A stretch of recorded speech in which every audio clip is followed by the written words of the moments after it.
houses which operate globally have an editorial board.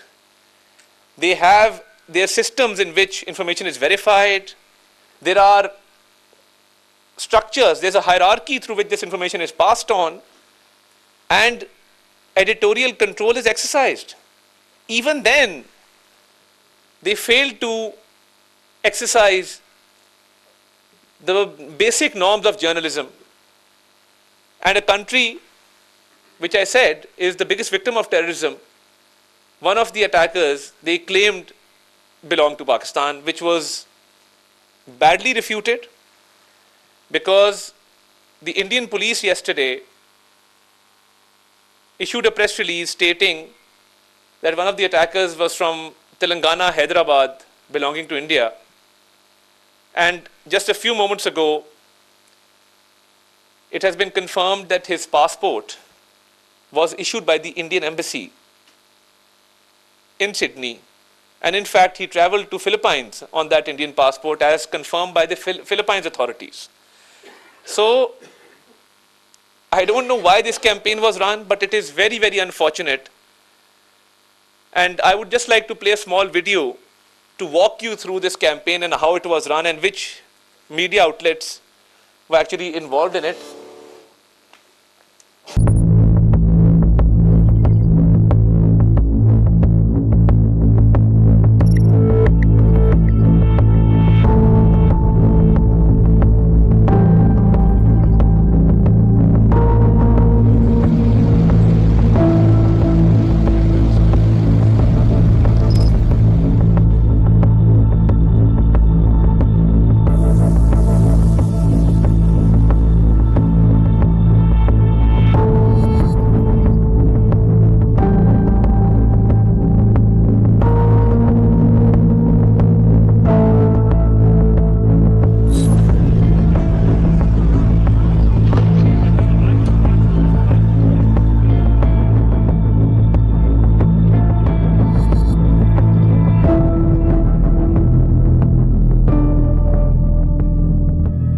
You've seen, it seemed like an organized campaign which spread like wildfire, and no editorial board, no management, no reporter questioned that where this information was coming from.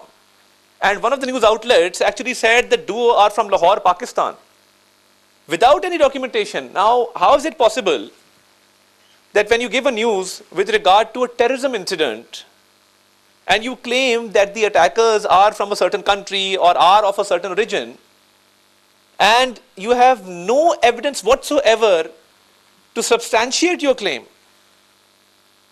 It really saddens us as victims of terrorism. Pakistan has always and will always condemn terrorism in all its forms and manifestations. But we did not instantly react, because a responsible state acts like a responsible state by actually verifying information.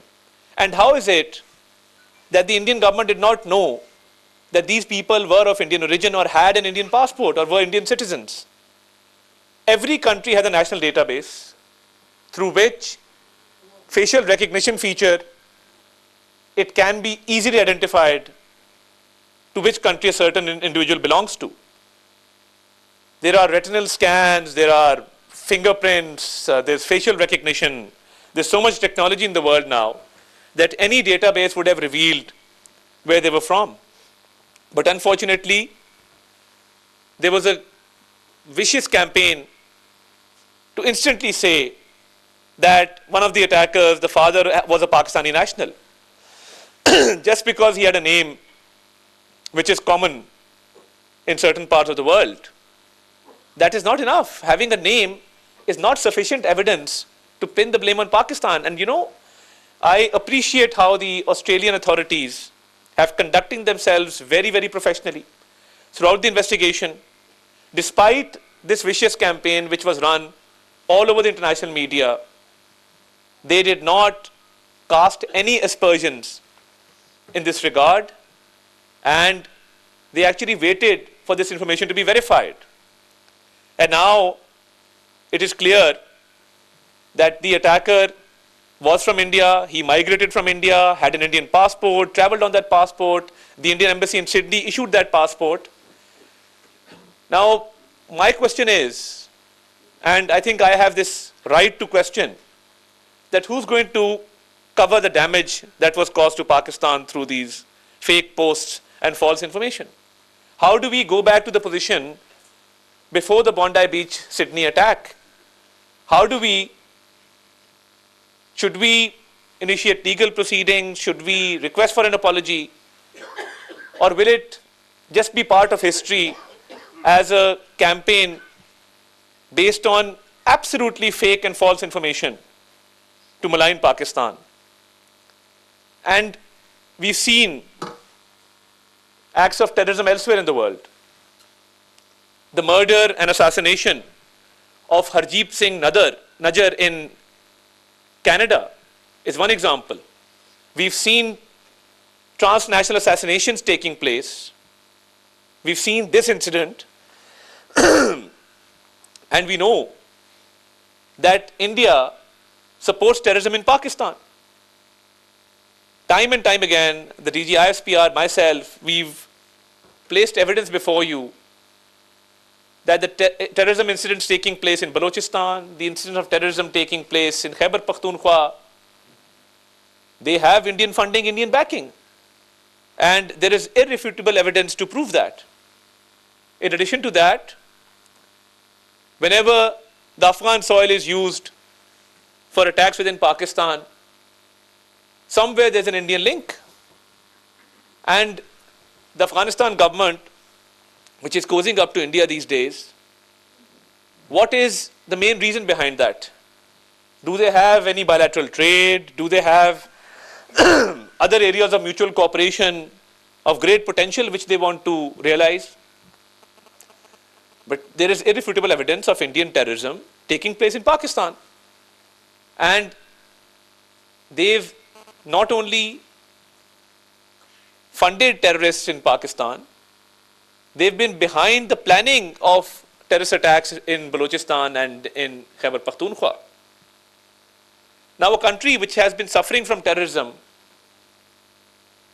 since more than a decade, we've laid down lives. Our soldiers, our jawans, our officers, our children, our professionals, our security personnel, our police, every segment of society has played its part in countering terrorism. And we continue to fight this fight because we believe that we will be able to eradicate terrorism. And after so many sacrifices, to have this campaign run against Pakistan is really unfortunate. And a country from where this campaign originated, and most of the Indian outlets who aired this news without verification, they had no right to do this. Because their country is supporting terrorism and we are fighting terrorism. That's the difference between India and Pakistan. They've been behind most incidents of terrorism. And we've presented evidence time and time again. So I just wanted to highlight this vicious campaign against Pakistan in which certain media outlets tried to malign Pakistan without verifying the information. And now that we have credible information, irrefutable evidence, coming in the form of a press release from the Indian police, coming in the form of the Indian passport being issued, coming in the form of the Philippine authorities confirming that this individual, the attacker, traveled to Philippines on an Indian passport. Now, how do you vindicate Pakistan in this? How do you say that we're sorry and this shouldn't have happened? But we're very sensitive on this issue because we've laid down more than 90,000 lives in this war against terrorism. And every other day, we continue to combat these terrorists. The Islamabad court premises case, the district court case, the handlers were arrested. I held a detailed press briefing on that, establishing an Afghan link and telling you how that attack was carried out. So where Pakistan stands for peace, Pakistan will always promote peace, and Pakistan will always condemn incidents of terrorism, but it is the responsibility of the media to act responsibly and pin the blame where it lies and verify the information and then disseminate it to the world at large through social media platforms, through television screens. And I think when I mention Hardeep Singh Najjar, when I mention these transnational assassinations taking place around the globe, that just shows you the true face of the Indian state. And the incident the other day where Chief Minister Nitish Kumar pulled down the veil of a Muslim woman, that just goes to show the mindset that is prevalent in that country with regard to extremism of any kind. So their society is absolutely disoriented. They don't have any narrative to sell to the world. They don't have any story to tell to the world. And all you can find within India is extremism of every kind being promoted. Because you have a government which believes in extremism, which believes in suppressing the minorities and their rights, and promoting terrorism and promoting extremism. That's it from my side, ladies and gentlemen, and I'll be open to taking questions to this particular topic, relevant to this topic. Yes, please. Either of you. So you were speaking about disinformation. Oh, sorry.